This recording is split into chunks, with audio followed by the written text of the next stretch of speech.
3, I know, 2. Sorry, George.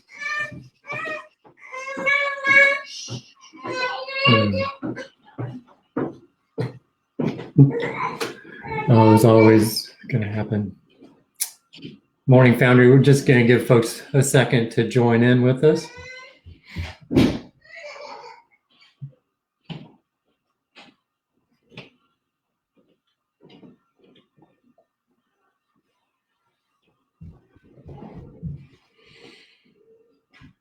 Well, good morning, Foundry family. We're glad to have you with us. Good Friday to you on this Good Friday.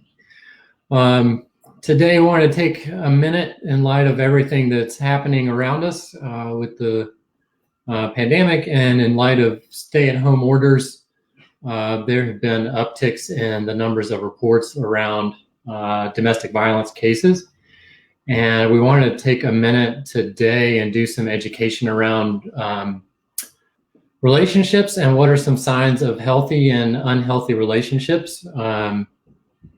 We've heard from all of you that the virtual dating scene is taking off, but either way, whether you're in relationships now or assessing relationships in your life in general, we wanted to be able to offer some signs on what healthy and unhealthy relationships look like. And for that, we have a guest with us today.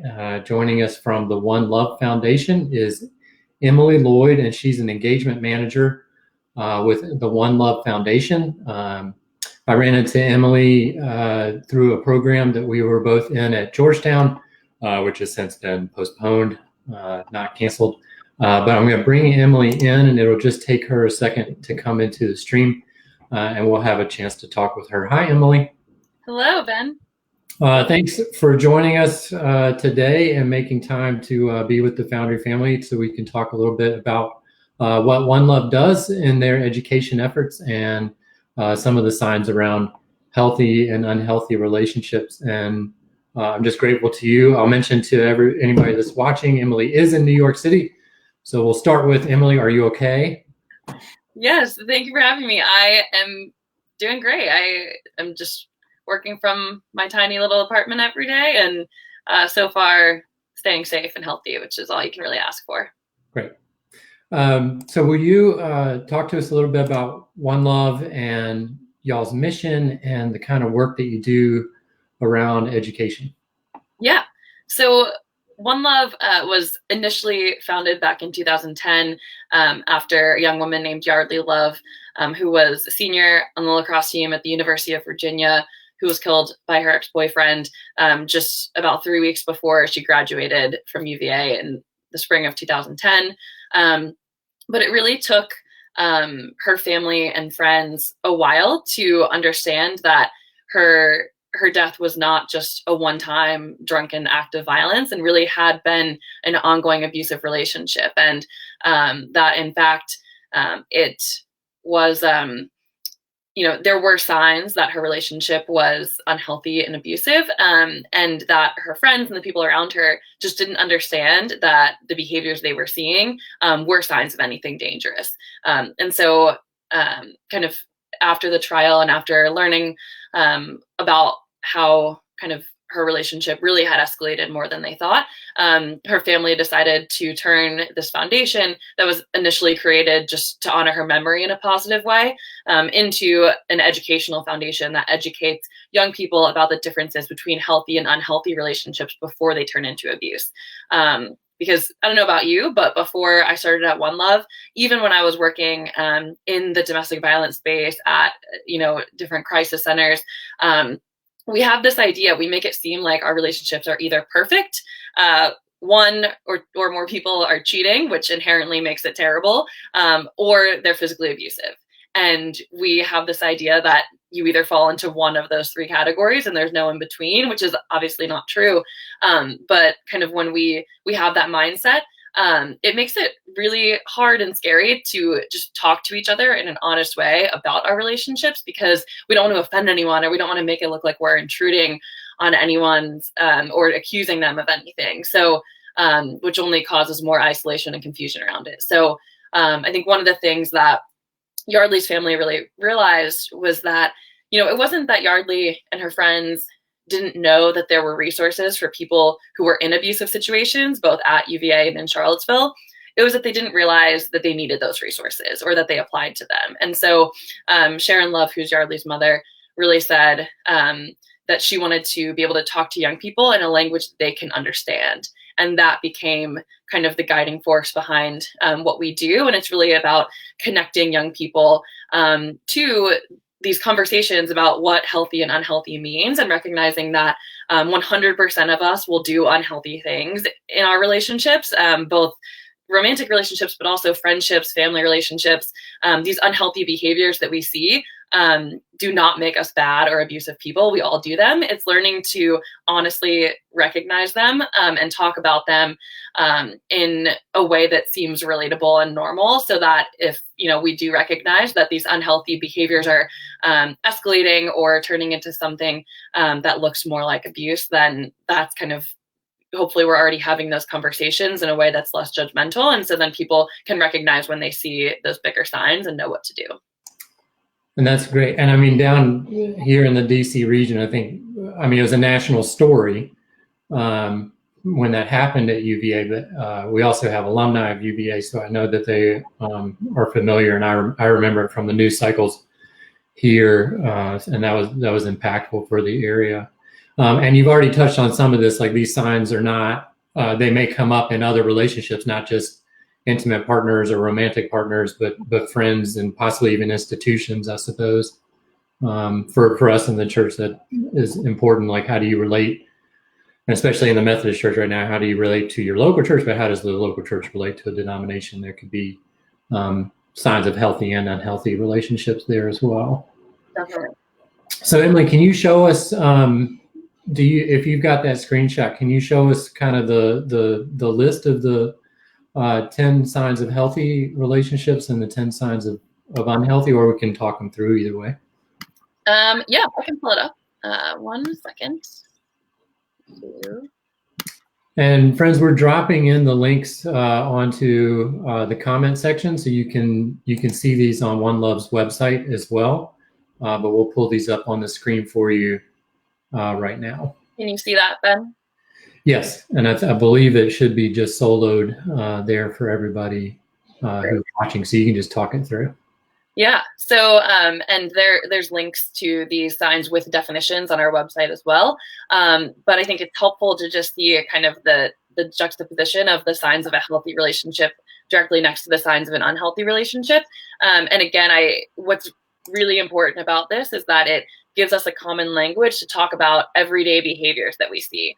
I might guilt my mom or my friend into FaceTiming me because I'm lonely, or I just want to talk to someone, and that doesn't mean I'm an abusive person, but it can sometimes have an impact that we don't realize, and it's maybe not the healthiest way to go about a relationship, and instead maybe I should look at the healthy side and think, okay, well, if I really want to be honest and kind to my mother or my friend who I know is really busy right now, maybe I just send them a text and say, like, honestly, I'm struggling a little bit, would love to connect with you when you have time. And so just recognizing that, these behaviors all fall on a spectrum.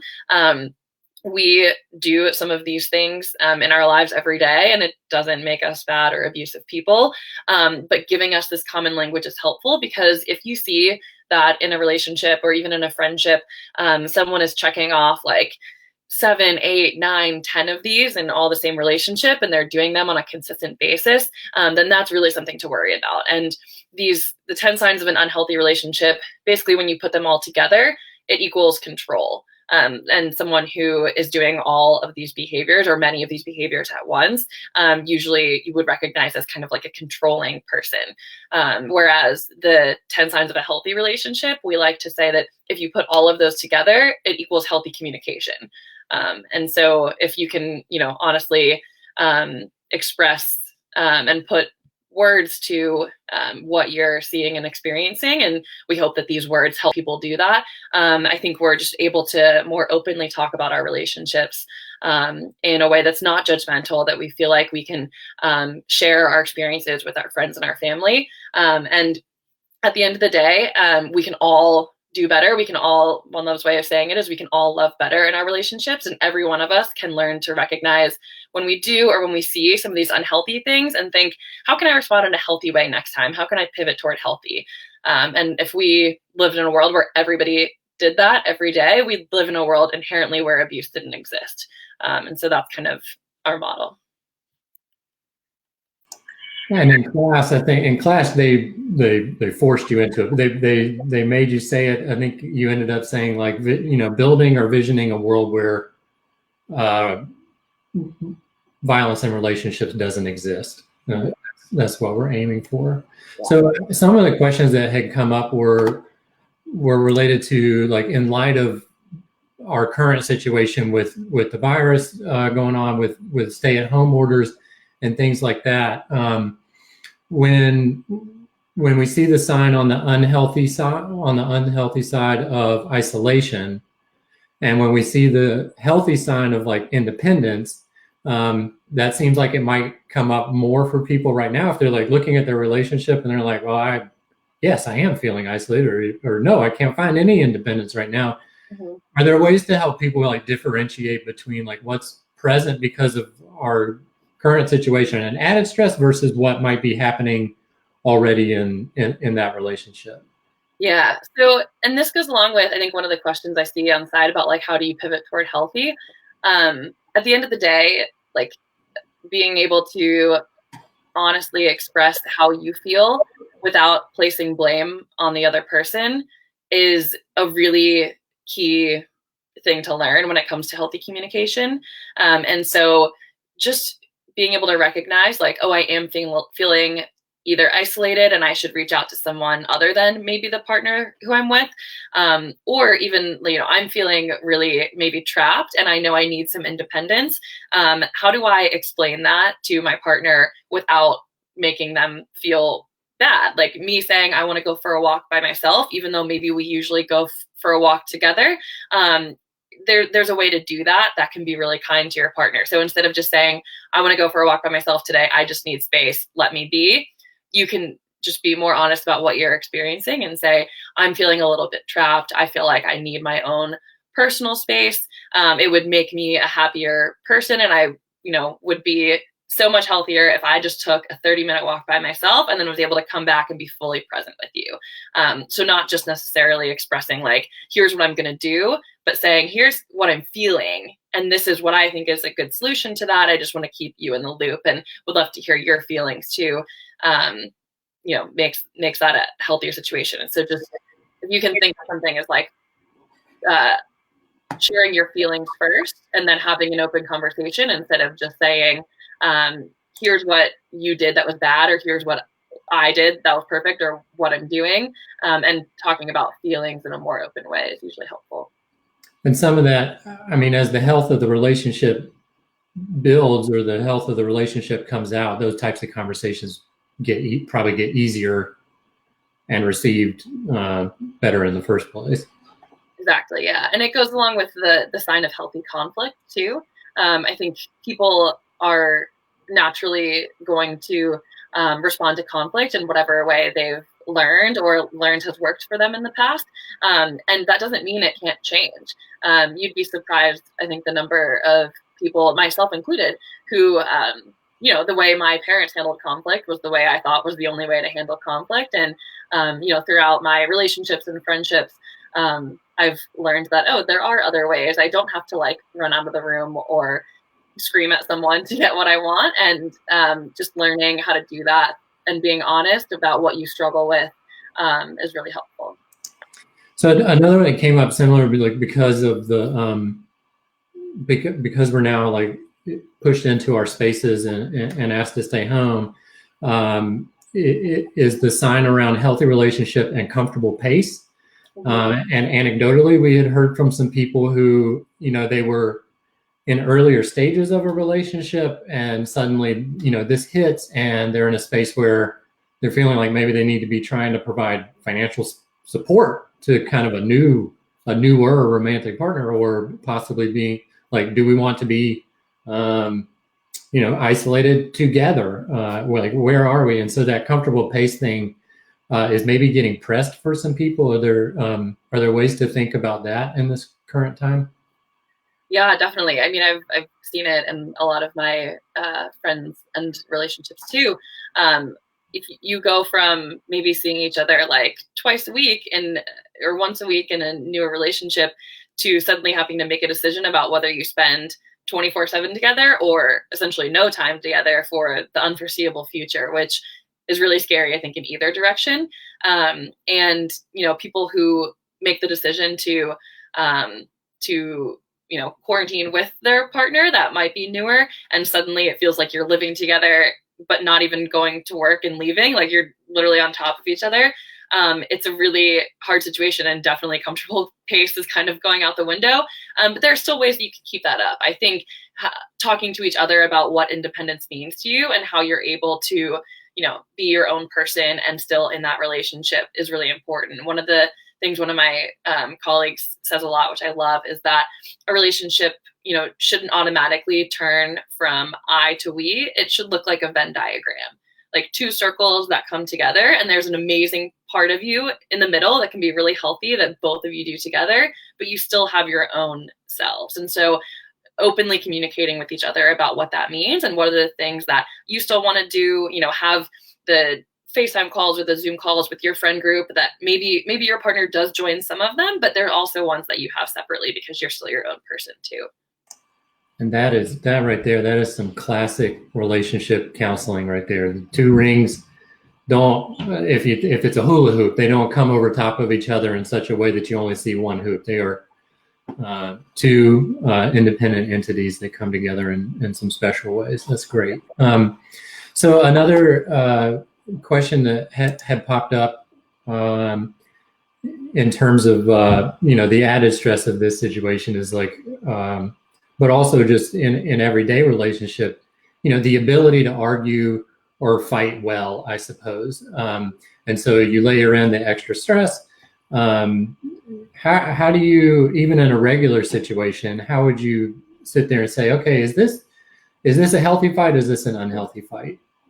Yeah, that's a really good question. And it's really hard. I don't think there's a distinct line necessarily. But some of the things that I know you can look for is that in a healthy fight, you're able to express your feelings without feeling belittled by the other person. Like they actually take the time to listen to you. And even if they don't agree with you, or even if they're, experiencing a lot of anger at what you're saying, they're not like yelling at you, putting the blame on you necessarily. It's recognizing that you can have different opinions. And if you're united in the common goal of, yes, we both want this relationship to work together and we want to look toward the future together.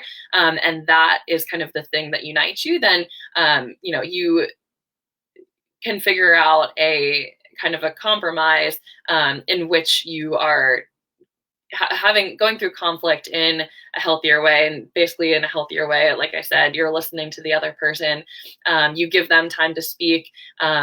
You yourself feel like your feelings are heard, even if you're not necessarily getting the result that you want all the time. And that goes along with equality too, which is recognizing that in a healthy relationship, it's not going to be perfectly equal every single day. There are times, of course, where someone has to compromise a little bit more than the other, but you hope that kind of ends somewhat equal, and that you're both putting an equal amount of effort into that relationship. And in arguments, when you're compromising, you're recognizing that the other person has to be able to get what they want at times too. Thank you for that. We've been talking a lot about feelings on these little daily videos, so we're right in line with getting all into our feelings right now, which I'm great at. So anyway, the other thing that had come up was if somebody's just joining us more recently, I'm talking with Emily Lloyd. She's from the One Love Foundation, not the One Lloyd Foundation, but the One Love Foundation. They're based in New York City. They do education around healthy and unhealthy relationships and what some of those signs are. And we're talking with her because we have seen an uptick in domestic violence related reports after the stay-at-home came online, and that's not just local, that's global. we're seeing that sort of trend. So Emily, I do want to ask a couple of questions, because the signs that we've talked about, they're not necessarily physical things. You could maybe view them as like, here are some possible warning signs that you're already in an unhealthy relationship that maybe has not escalated into physical violence, and may never escalate into physical violence, but is still not healthy. So I do want to ask you a couple of questions about some domestic violence related issues. But first, I'm going to flash up some resources for people who are watching. And Foundry family, this is going to look a little bit dramatic because you're about to see like a scroller at the bottom of the screen with like phone numbers and a thing where, like, if you are in immediate danger and happen to be watching this, like, call 911, like immediate physical danger, but also domestic violence hotlines, that if you need to take advantage of that, you can. And I'll also pop up for you One Love's web address for where you can access some of the real-time resources that are available. But Emily, let me ask you, when you're looking at these signs, you should probably be thinking about like an assessment of the relationship prior to anything like physically violent taking place. If you are looking at this and you're like, okay, I need help. What are steps people can take to kind of safely communicate out that they need assistance? Yeah, so that's definitely something that I know people have been struggling with more in the times of, the stay-at-home orders and being potentially isolated with this abusive person.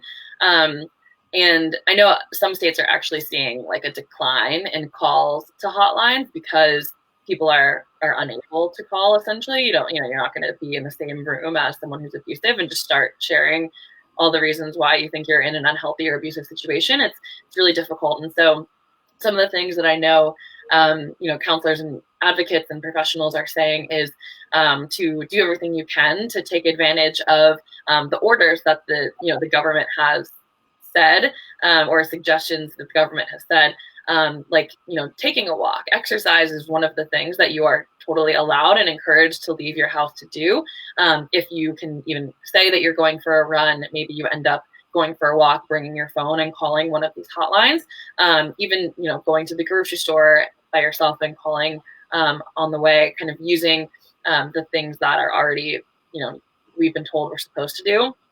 Use them as opportunities to be a little more creative and flexible around when you can have these conversations. But really, especially the DC hotline number will connect you to an advocate who will not just immediately say, okay, let's get up and leave and find you a shelter or a new place to live. That is not at all the goal of an advocate. It's more to listen, to hear what you have to say, and do what we call safety plan. So if you are nowhere near ready to leave that relationship, which is totally understandable and usually, not the first step that people want to make, they will create a safety plan with you, which is basically, what can I do to make sure that this relationship doesn't escalate while I'm still in the house with this person? What are little things I can do to be able to, kind of control my partner's reactions in some ways, or kind of know what behaviors may set them off and avoid those in the meantime. And it's not to say that being yourself is a bad thing. It's more about immediate safety, and just kind of doing little things to make sure that you keep yourself and your family safe, in the meantime, before you are able to actually take the steps to leave that relationship, if that's what you want. That's great. The other thing that people had brought up is, and especially for like our residents in like larger apartment buildings, or just when you're in the city and this, like you're in close with your neighbors. There's not miles in between you.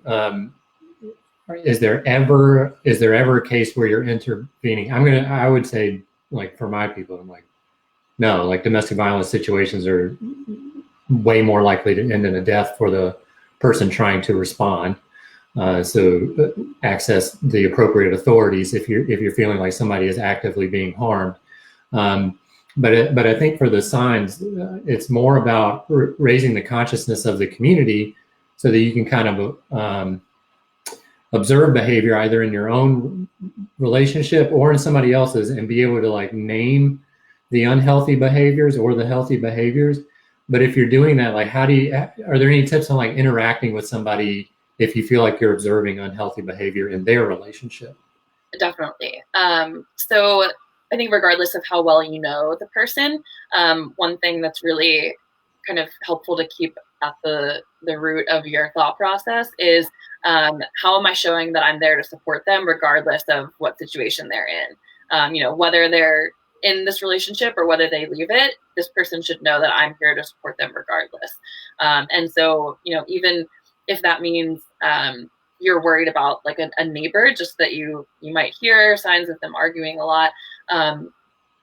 You obviously don't want to place yourself in the situation like knock on the door or anything like that, but you can slip something in their mailbox or slip something under their door that says, name a person.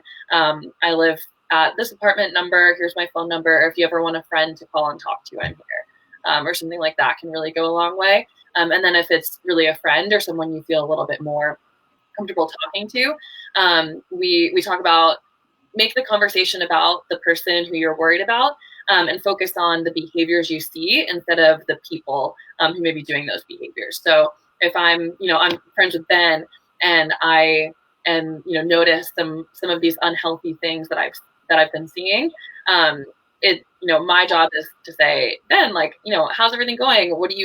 How are you feeling? What do you like about this person? What are your, especially if it's a new relationship, like what are some things you like? What are some things you're unsure about?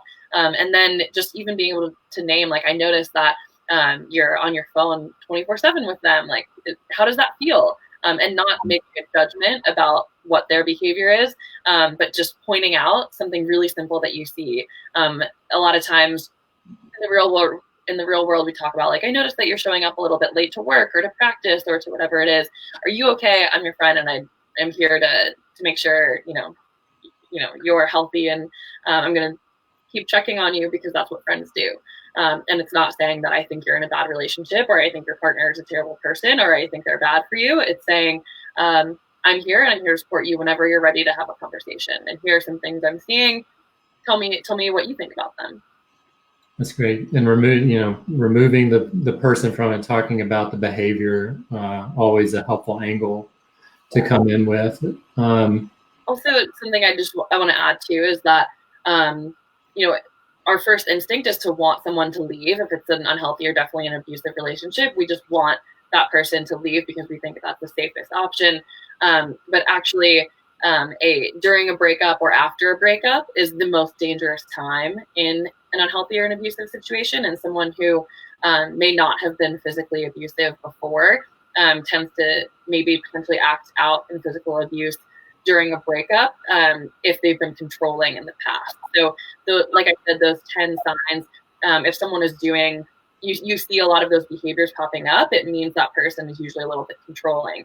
And anyone who is controlling of their partner, when they get broken up with, has suddenly like lost all control, and that's when they're more likely to act out in violence. So as a friend, it's especially important to understand that and know that, again, your role is to support them regardless of their decision, and to kind of be the in-between between that person who needs the help and the expert who can really give them the help. And those phone numbers at the bottom and those advocates and those counselors are the people who your friend should really be talking with to plan that breakup in a safe way.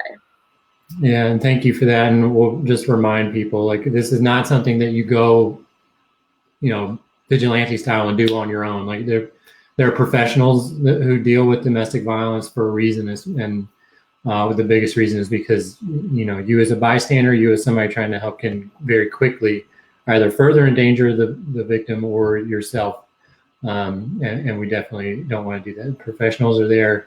Use them as a resource. So I'm going to wrap us up. And Emily yesterday said she wanted to stick around for wrap up. So I'm going to leave you up if you're still cool with that. But I can't let this slip by without talking about how the church has, through bad theology throughout history, throughout maintaining the patriarchy, all of that has helped to sustain abuse in relationship, either ecclesially, like the pastor and congregation relationship, sexual abuse between pastors and congregation members, or even abusive relationships that exist within the church, and by protecting the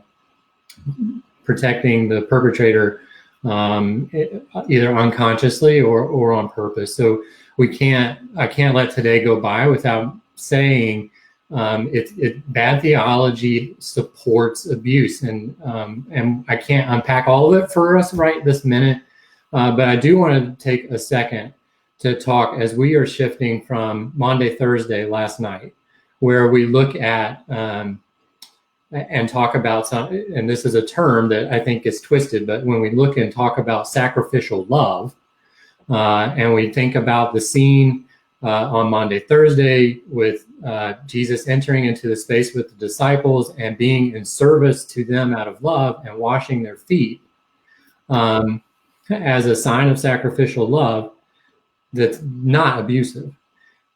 You flip over to Good Friday and the crucifixion where we are today, and I think people use the term sacrificial love on this day to somehow condone or support abuse in relationships, and that's not what it's about. If we're going to talk sacrificial love, it's a pouring out of each other in love and service to each other, not sacrificial love in the sense of going into or sustaining or remaining in or perpetrating abusive situations that are violent or physically violent, or just are exhibiting the signs of unhealthy relationship. Throughout the time, I know that pastors have come out and said when a victim of domestic violence or a victim of just unhealthy behavior has come to them and said, these things are happening at my house, those pastors might come back with well, it's your cross to bear. Or they might come back with the man is the head of the household, therefore just submit to it. And those things are just wrong. So hello, universe, those things are wrong. And we're called in our relationships to abundant life. We are not called ever into spaces of violence or suffering in the sense that you are there to be abused. That is not what we are called to. We are called to life. We are called to abundant life. And we are called into service in such a way that it eliminates violence in the world, in our society, in our relationships. That's our call. We are never called to be violent or to just accept it as something that we're supposed to take on because that's what sacrificial love looks like. That's not what it looks like. It's probably going to look more often like accepting the sacrifice of a declining property value way more often than it would ever look like trying to accept some type of physical violence. It's not that. So just keep that in mind, friends. Hopefully we can take more time to continue to talk about bad theology and just continue to move us into healthy relationships, whether it's our relationship with the divine, however we're going to define that. For us, we're defining it as God through Christ, or our relationships with our partners, our relationship with roommates, friends, and family. So just take these steps. Continue to learn about what healthy relationships look like. Continue to talk about that. Assess your own relationships. Try not to just sit there and assess everybody else's relationship. Please take some time for introspection, but learn the resources, know what's available here in DC. We've got the numbers on there for the domestic violence hotline, but we also have DC Safe here in the city, who is still up and running even in this time, and they're available for anybody who needs to talk. So be aware of the resources if you need to resource someone else or yourself, and be aware of the signs of what healthy and unhealthy looks like in our relationships. I will say thank you one more time to Emily for joining us. I'm going to pray us out. And then, friends, we hope you will be joining us this evening at 7 p.m. for the Good Friday service. Easter service will be 11:15 on Sunday. We will run, I hesitate to call it a replay, but it's a replay. So at noon, we're running a replay of last year's Good Friday service. If you want to join us online for that, I will see you live at 7 p.m. Emily, thanks again. I'm just going to pray for us and send us out for our day. Thank you. Loving God, we offer thanks for the gift of this day, for the gift of healthy relationship that you put into our life. And we ask that you would show us, as you do so often, a way where there might seem to be no way. We pray for those who, in this time of isolation, in this time of stay-at-home orders, are stuck with their abusers. And we just pray for their protection. We pray that they can find ways to make contact with the help that they need. And we ask that you would help us to be resources of assistance and resources of life in this world and all the places that it's needed. Will you watch over us this day and all the days to come? Watch over those who are in need of healing, and watch over those who are out in service in this time, and protect us and bring us back safely together one day in the future. Respectful of the many names by which your children cry out to you, I pray in the name of Jesus Christ. Amen. Emily, thank you. Thanks everybody for joining us. We'll see you again soon. Bye-bye.